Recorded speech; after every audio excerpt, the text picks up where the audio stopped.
आर्यन ग्रोवर जी, जयपुर। महाराज जी, कोई कहता है कि जीवन में भगवान का एक दिव्य मंदिर बना दिया जाए तो जीवन सफल हो जाएगा। कोई कहता है गौशाला का निर्माण, कोई कहता है धर्मशाला बना दो साधु संतों के लिए। महाराज जी, आप मार्गदर्शन करें, धर्म हेतु किए जाने वाला सबसे बड़ा कार्य क्या है? नाम जप। नाम जप सबसे बड़ा कार्य आप पूछ रहे हो ना, तो नाम। बारी मथे घृत होए बरु, सिकता ते बरु तेल, और बिनु हरि भजन न भवतरी, या सिद्धांत अपेल। विनिश्चितम बदामि ते न अन्यथा वचांस में, हरिम भजन ते नरा भवसागर तरंति थे। अगर नाम जप नहीं है तो तुम मंदिर बना लो, तुम दान पुण्य कर लो, फिर तुम्हारा जन्म होगा। 1 करोड़ का मंदिर बनाओगे, 50 करोड़ की व्यवस्था कर देगा ठाकुर, लेकिन ठाकुर मिलने वाला नहीं। अगर भव समुद्र से पार होना है तो नाम जप करो, और आपके पास यदि 4 रोटी हैं, 2 तुम पाओ, 2 दूसरों को पवा दो, और वो ये मान के कि ये उन्हीं की थी। तो दियम वस्तु गोविंदम तो बेमेव समर्पय। महाराज नृग ने जितना दान किया होगा, शायद किसी राजा ने दान किया हो। स्वयं महाराज ने द्वारिकाधीश से कहते हैं, जब दानियों में चर्चा चलेगी तो मेरा नाम जरूर आएगा। महाराज नृग, और जानते हो क्या बने थे? कुआं का गिरगिट बन करके पड़े हुए थे द्वारिका में। भागवत में पढ़ लेना। जरा से अपराध में पुण्य क्षय होकर के दुर्गति हो जाती है। और नाम जापक जीवन भर वैश्यागमन किया, और अंतिम समय पुत्र के बहाने नारायण बुलाया, तो नारायण नाम से परम पद को प्राप्त हुआ।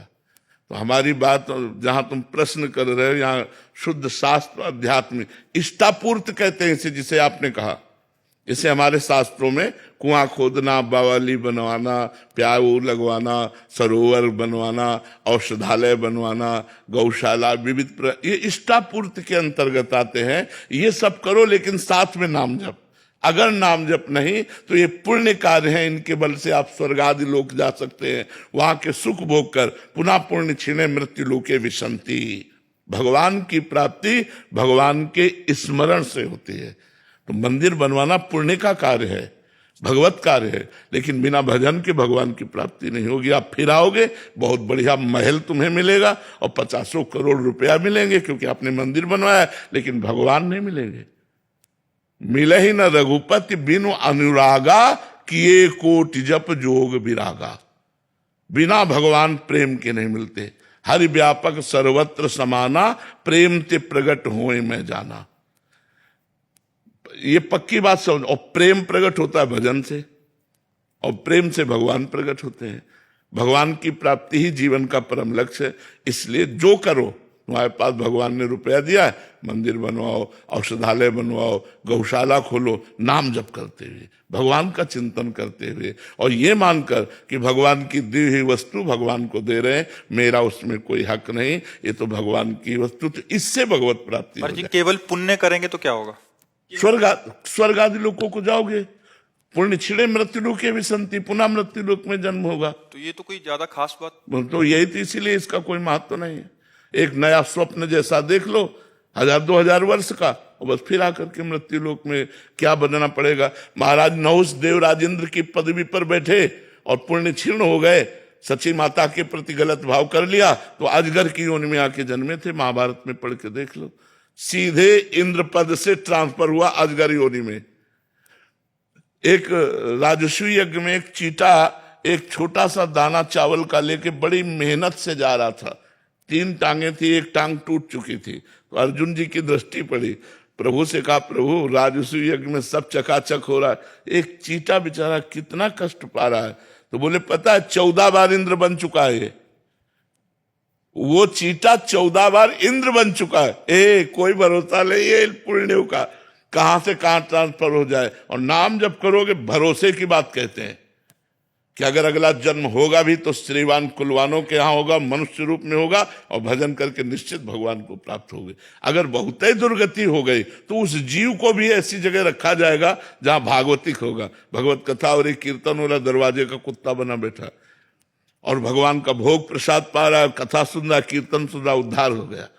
तो भगवान के नाम के सिवा हमें तो और कुछ उपाय नहीं। कलयुग केवल नाम आधारा, केवल नाम आधारा। सुमिर सुमिर नर उतर है पारा। नाम जप करो और सत्कर्म करो। ऐसा नहीं हम ये मना कर रहे हैं, मंदिर बनवाओ, गौशाला खोलो, औषधालय, लेकिन नाम जप जरूर करो। नाम जप के बिना सब अधूरा हो जाएगा, क्योंकि वो पुण्यों से पुण्य फल मिलेगा, फिर मृत्युलोक में जन्म होगा। तो हमारा जन्म मरण को जो रोकने का चक्र है वो भगवान के नाम में सामर्थ्य है। महाराज जी, ये बात तो अभी आपसे सुनने को मिल रही है, शास्त्रों में भी लिखा है महाराज जी, काफी महापुरुष कहते भी हैं, बट ज्यादातर महिमा कि ये पुण्य करो, ये करो, दान करो, ये करो, इसी में महाराज जी ज्यादा इसको भोजन पवाओ, ये भी अच्छा कार्य है महाराज जी, पर अच्छा भी लगता एक को भोजन पवाओगे तुम्हें 100 दिन के लिए भोजन की व्यवस्था हो जाएगी। 100 कंबल बांटोगे 5,000 की व्यवस्था हो जाएगी। 1 अरब दान करोगे 100 अरब की व्यवस्था हो जाए। 1 अरब में तो बुद्धि ठीक नहीं हुई, 100 अरब में तुम्हारी बुद्धि कहां से भगवान में लगेगी। मेन जो पॉइंट की बात है कि हमारा संसार चक्र नष्ट होना चाहिए। दुख सुख से परे परमानंद की प्राप्ति के लिए उपाय है भगवान का भजन। भजन के बिना, पर महाराज जी भजन में तो बड़ा मन और ज्यादा उदास हो जाता, उसमें कंबल बांटे तो अच्छा भी लगता है कि 4 जने कह रहे हैं कि आ वाह कंबल बांटे। तो उससे अहंकार का पोषण होता है।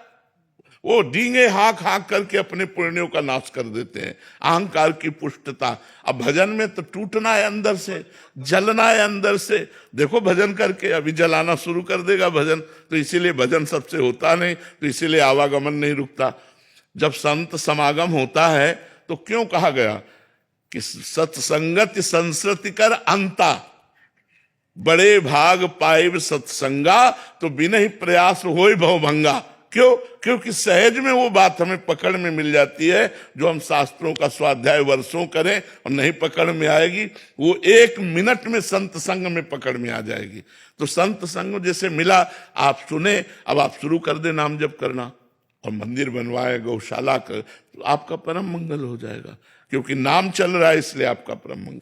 महाराज जी आप बहुत कड़वी दवाई देते हैं, कभी कभी मरना है, कटना है, जाना है, असली बात बता रहे, असली बात बता रहे हैं।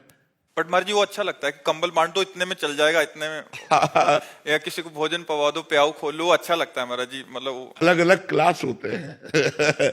ये वृंदावन है, वृंदावन में ये जो क्लास लगता है ये आध्यात्मिक क्लास है, प्योर आध्यात्मिक, नो इसमें मिलावट कोई चांस नहीं मिलावट। स्वयं से ही भजन करने पर भगवत प्राप्ति होती है, पुण्य हो जाएगा, अनुष्ठान करने से आपके सुकृत बढ़ेंगे, लेकिन भगवत प्राप्ति नहीं होगी। भगवत प्राप्ति तो स्वयं के भजन करने से होगी। इसीलिए स्वयं का भजन करना बड़ा कठिन लगता है लोगों को, प्रायः ऐसा लगता है भगवत प्राप्ति नहीं हो सकती, पुण्य होगा, और पुण्य का कोई महत्व नहीं। एक संत की निंदा कर दो, पूरे जन्म के पुण्य नष्ट हो गए, पूरे जन्म के। भक्तन निंदा अति बुरी भूल करे जिन कोय, किए सुकृत बहु जन्म के क्षण में डारे खोए। पुण्य कोई बहुत स्थायी चीज है क्या? जरा सा संत निंदा की सब गए, सब भस्म हो गए पुण्य, क्या फायदा हुआ? और हम राम राम कृष्ण कृष्ण राधा राधा जप रहे हैं, अगर हमसे संत निंदा भी हो गई तो वो वहीं स्टॉप लगा दिया जाएगा। गुरुदेव भगवान अगर संत को पहचानेंगे कैसे? इस समय जो सिचुएशन है, कई बार आप भी इसकी चर्चा किए हैं अपने। देखो, और सच्चे संत की पहचान तो केवल भगवान जानते हैं। हम लोग मनुष्य बुद्धि से ये देख सकते हैं कि वो अचला कैसा पहने हैं, वो कपड़ा कैसा पहने हैं, वो वैराग्य से रहते हैं कि नहीं रहते हैं, बस यही बाहरी बातें। उनके पास बैठने से हमें शांति मिलती है कि नहीं मिलती है, उनके उपदेश शास्त्र सम्मत है कि नहीं, उनका आचरण शास्त्र सम्मत है कि नहीं, बस यही बाहरी बातें देख सकते हैं। वस्तुतः भगवान ही संत को जानते हैं और भगवान ही संत से मिलाते हैं। जब द्रवहि दीन दयालु राघो तो साधु संगति पाइए। संतों के बाहरी लक्षण से हमें लगता है कि नहीं जाना जा सकता, क्योंकि फिल्मों में भी 2-2.5 घंटे के लिए बहुत अच्छा साधुता का रोल कर लेते हैं, तो रोल करना साधुता का और साधुता आना बहुत कठिन बात है। धर्म में रोल कर रहे हैं, बहुत लोग रोल कर रहे हैं। हाँ, तो रोल होना एक अलग चीज और साधुता होना एक अलग। कहा था कि पुण्य नष्ट हो जाते हैं, तो भजन में क्या? जो भजन है, जैसे हमने राधा राधा रटा तो वहीं से स्टॉप हो जाएगा। अब आपके भजन में अरुचि हो जाएगी, लेकिन वो आपका भजन स्थायी बना रहेगा, भजन नष्ट नहीं होगा। भजन अविनाशी होता है, भजन नष्ट।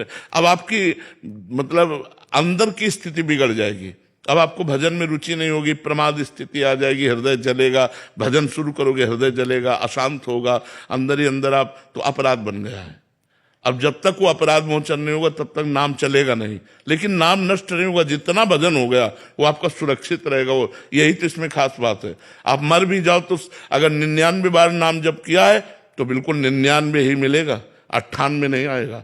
99 से ही शुरू होगा आपका भजन। भजन में यही खास बात है, भजन कभी नष्ट नहीं होता। महाराज जी इसमें 4 बातें, पाप, पुण्य, अपराध और भजन। महाराज जी अपराध से आपने बोला कि हमारे जो पुण्य कार्य वो खत्म होंगे महाराज जी, और इधर भजन से पुण्य नहीं बढ़ेंगे, ये भजन अलग स्टॉप, ये अलग मार्ग है, ये अलग, हाँ ये अलग मार्ग। ये भजन नष्ट होने वाली नहीं। आपने 100 बार राधा राधा कहा और आपसे घोर वैष्णव अपराध बन गया तो 100 बार आपका सुरक्षित जमा है। पर अब जो वैष्णव अपराध बना पहले उसका भोग भोगो, वो पहले उससे परिष्कृत हो। अगर वो परिष्कृत हो गया तो फिर 101 से शुरू हो जाएगा राधा राधा राधा, वो नष्ट नहीं होगा, भजन नष्ट नहीं होगा। अपराध से पुण्य नष्ट होंगे, बट भजन करने से जैसे हमने पाप किए हैं वो नष्ट हो जाएंगे।